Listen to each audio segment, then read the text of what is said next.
When is the last time we actually sat down and like properly filmed a video?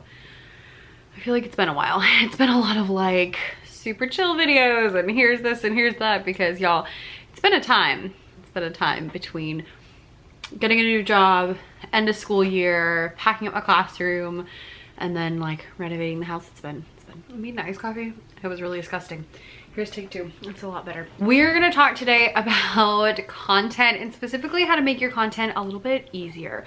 When I talk about content, I'm referring to anything that you are creating to help sell your products. So that could be blog posts, YouTube videos, social media posts, you know, Facebook groups. It could be reels. It could be TikToks if you're into that. It could be tweets. It could be emails. Like all of those things kind of fall into the broad category of content, and they can take a lot of effort, but there are ways to make them easier, which we're going to talk about in this video. If you are brand new to the TPT world and just getting started, then you don't really need to have content just yet. If you feel like you can do it, great, but I would suggest wait until you have like 25 to 50 products. That way you kind of know how to make products and how to upload, and you also know kind of like what products you want to make. And on top of that, you know, content can be a lot, and so there's that. But if you've been around TPT for a while and you've done, you know, all the products and stuff like that, I would really highly recommend that you look into content. If you are solely reliant on TPT for your traffic, then you are always going to be at their mercy, which means you are struggling with the algorithm, and there's like inflation, and like there's so many things that are out of your control in that scenario. Content is a way to kind of like take back a little bit of that control and have a little bit more say over the outcome of your business. Content wise, like I said, you can do, you know, long form content, which would be blogging, YouTube, or podcasts. You can do social media, or you can do emails. All of those are like different content buckets. I personally think that eventually everyone should strive to have a long form content, a social media, and an email list, because they all kind of work together in different ways. And when they work together, they work really well, but you don't have to have all of those things like right now. So whatever you have currently or are working on having, we're gonna use to help you figure out how to, like, you know, make this a little bit easier. So let's get into it. All right, number one is to stop stressing. When you're doing content, it can feel like this big huge thing, but the problem is when you make it into a big huge thing, like, oh, I have to write all of the blog posts, or oh, I have to make the most amazing YouTube video ever, or oh, I have to do a reel that has all these cool transitions and does, you know, all of that. When you make it a big deal, it gets really difficult.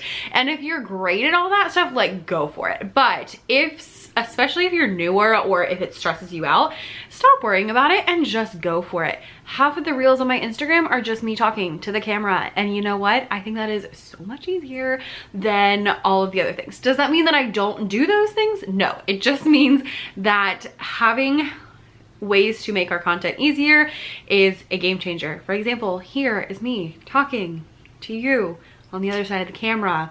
I'm not stressing about it. We're just sitting down. I did like put an actual outfit on.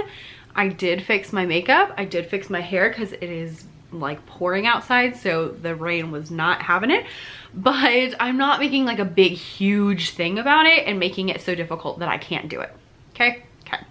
So that's number one, is just stop stressing about it. Stop stressing, go do it. Number two is to have content pillars.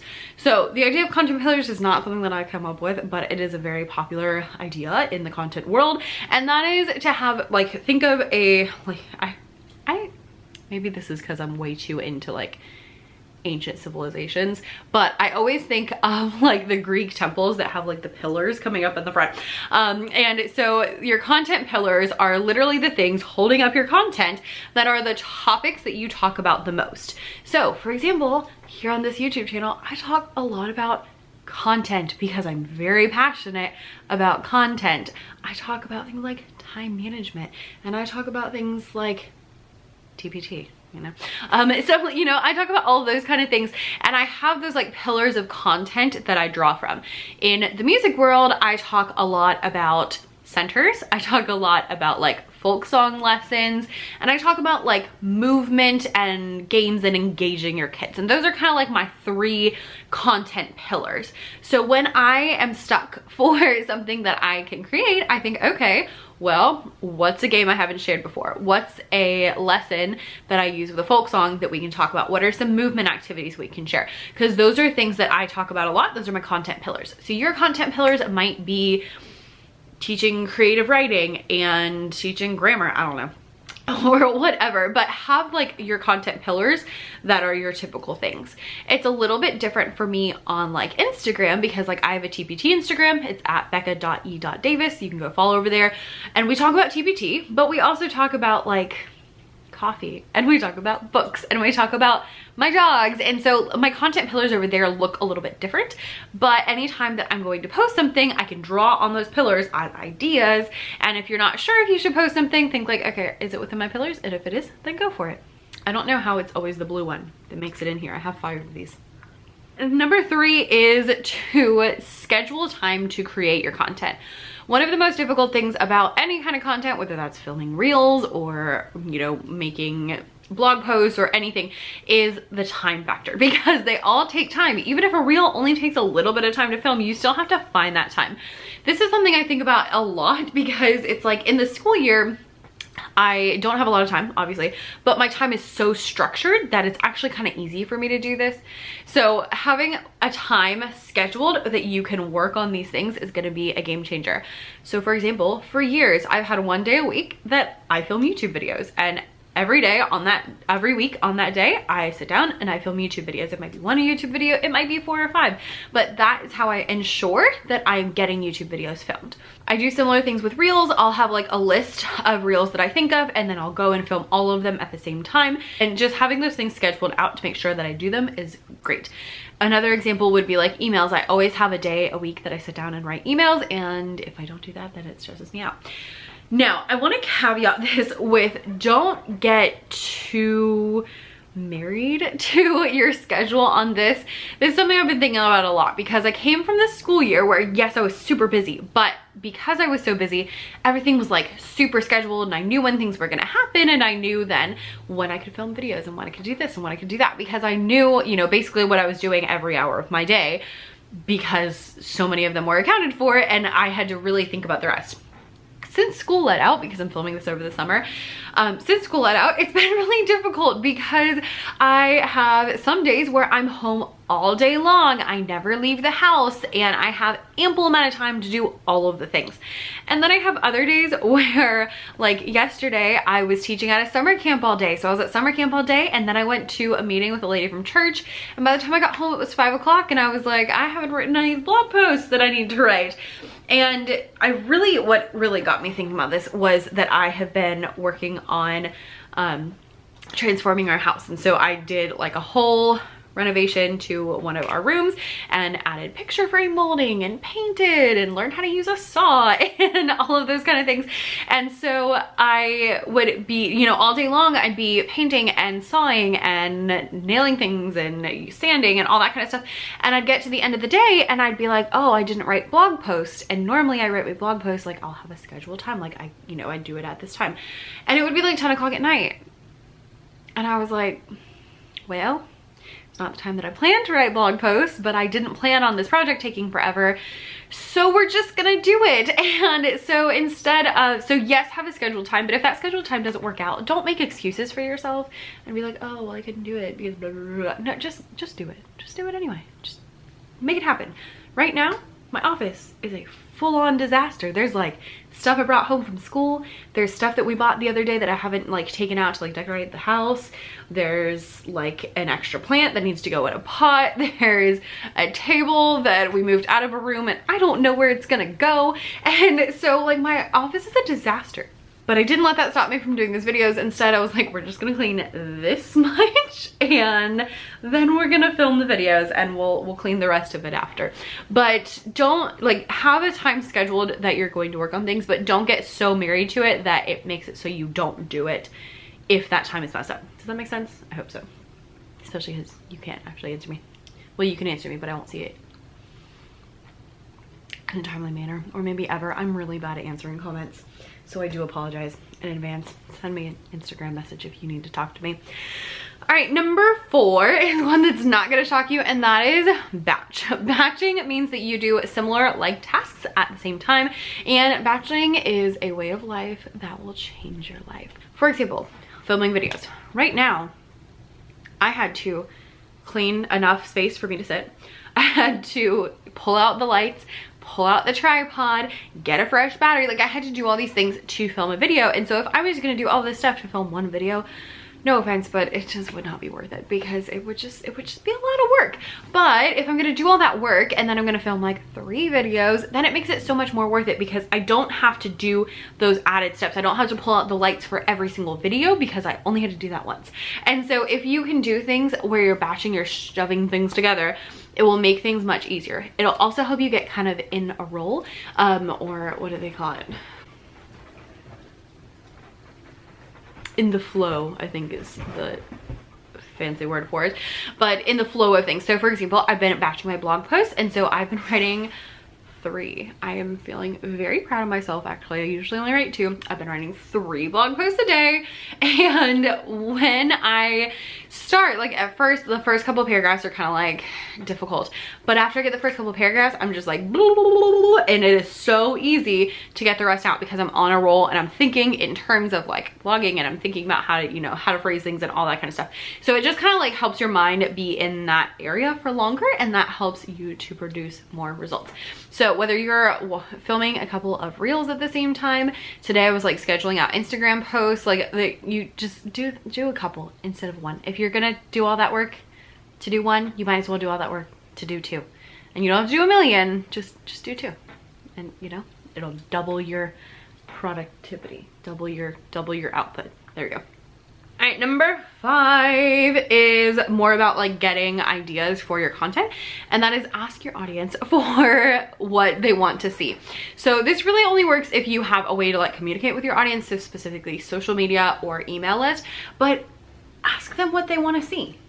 You don't have to come up with this all on your own, because they probably have questions, they have things that they're interested in, they have things that they want answers to. And so if you can ask them, hey, what do you want to see? What do you have questions about? How can I help you? Then they can tell you how you can help them, and then you don't have to come up with it yourself. It's a game changer. Do it. Number 6, we got a couple on ideas. Number 6 is never, ever, ever, ever, ever forget your ideas. Have some sort of list somewhere, whether that's in your phone in a Google Doc, or you know, in an Apple Note, or in your bullet journal, but have a list somewhere where you write down all your ideas for your content, because ideas come to you at the strangest times. And so sometimes it's like, oh, I should do a video about that, I should do a blog post about that, and then you forget it 5 seconds later. So make sure that you write down all your ideas, because then when you sit down to decide ideas of what you should create, you don't have to start from 0. You'll have all these different ideas that you can start from, because you already have a whole list that you've been working on all throughout the week or month or year that you can pull from. So write down every idea that you have, so that you can kind of keep them together, and so that you have them ready when you need them. The next 2 are ones I've been thinking about a lot as I've gone through this batching process. And so the next one is use your previous content as new content. That's the best way I can say that. Use your previous content. So this works if you are on 2 different platforms especially, but even if you're just on one, it'll work. So if you're on 2 platforms, you can use your content from one to another. So for example, I batch my blogs, like I do a whole bunch of them, and then I schedule them out for the year. So on Instagram, I've been posting on Instagram a couple times a week, every week since last year. So I have all these posts on Instagram that aren't necessarily in one of my blog posts. So as I was looking for blog post ideas, I was going through my Instagram and being like, oh, hey, this reel did really well, let's turn that into a blog post. And I already have the ideas, because I already like wrote them out and said, you know, oh, here's 3 ways to do XYZ. And so expanding them into my blog made so much sense. Or if you only have one, you know, platform, that's fine too. Go to previous content and see, okay, what is something I can make that's similar to this? especially things that do well. I look every month at my like top performing videos, my top performing blog posts, my top performing products, my top performing products, and I use those as my ideas for the next content to create. So look at what's doing well and use that to decide what we're going to do next. That's gonna help you a lot. It doesn't mean you do the same thing, but like take a new take on it or do something similar. So like if I had a movement activity in this video, I can do a different movement activity in this video, or I can do a version of it for fall, a version of it for spring. All of those things are things that you can do that are basing your new content on your previous content. And number 8 is the most important one that I have been telling everybody, and that is save everything. This has been the biggest game changer lately. I noticed it especially because I write a lot of emails, right? So I write, my music people get 2 emails a week. Y'all get 1. My Bible people on a good week get 1 a week, but every other week is good enough for me over there. But my point being, I write a lot of emails. If you think, I've done 2 emails to my music people every week for like 5 years. Like, that's a lot of emails. And sometimes I think, man, I spent all that time writing that email, sent it, and then never used it again. So what I started doing is I have a Google Doc where I save email copy that does really well, or things like, especially, oh, it's been so great for promotions. For example, I just opened my blog. I just did like a promotion on my blogging course where I had like a little sale. It was pretty quick. And instead of writing all the blog posts from scratch, I was able to look at my old blog posts, or my blog posts. I was able to look at my old emails and use those as the templates for this one. So some of them I literally copy and pasted the same email and send it to you again. Sorry, did you notice? Probably not. And then for other ones, I did write completely on its own, or I wrote part of it and then I copy and pasted part of it, because you don't have to do it all on your own. And so I do that with like promotions, but I also do it just with emails that I thought were really good or that people really resonated with. Copy paste, save them, use them again later. This is something that is really, really helpful when you're writing a lot of emails. Another example is actually from this past week. I made a little like carousel on Instagram where I had a couple of, I think I just called it like TBT thoughts of the week. And I took those thoughts and I like put them in little graphics, right? That you can swipe through. Then when I went to send my email to all of you on my email list that week, I took that carousel and I copy and pasted it into my email. And then I expanded on it because obviously you talk more about things in an email than you do on a little tiny graphic. So I used that as the basis for the email. And then, you know what I did?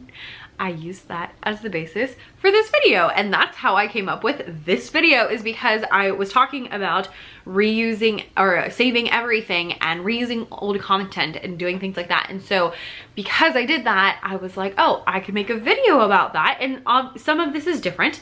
Some of it is new. Some of it is, you know, it's changed around. And some of it, obviously, I'm talking a lot more than I did on the graphic or on the email. But having that as the basis meant that it was really easy to write this video because I already had things prepared. I already had things done.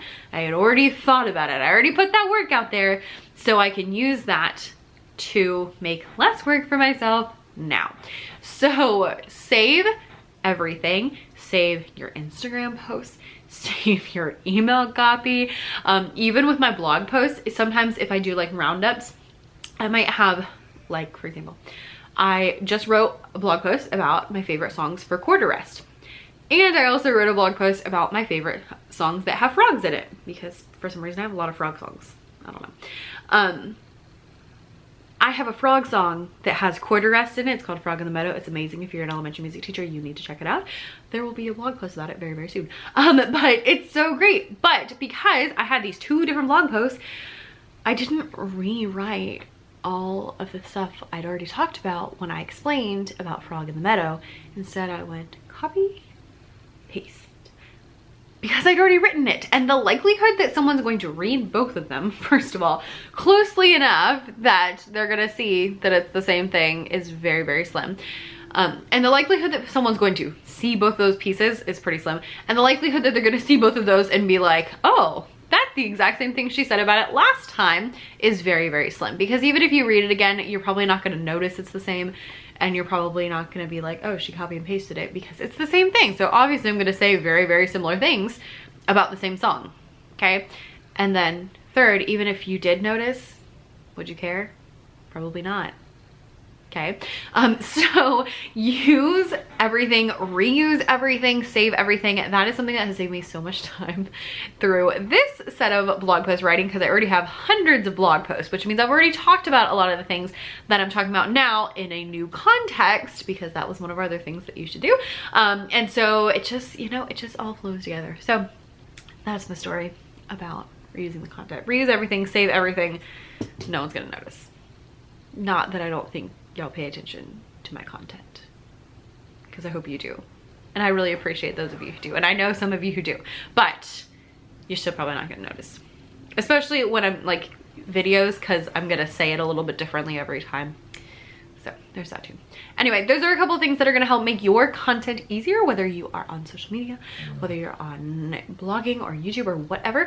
If you have questions, don't put them in the comments, but send them to me over on Instagram at becca.e.davis. I'm much more likely to see them over there.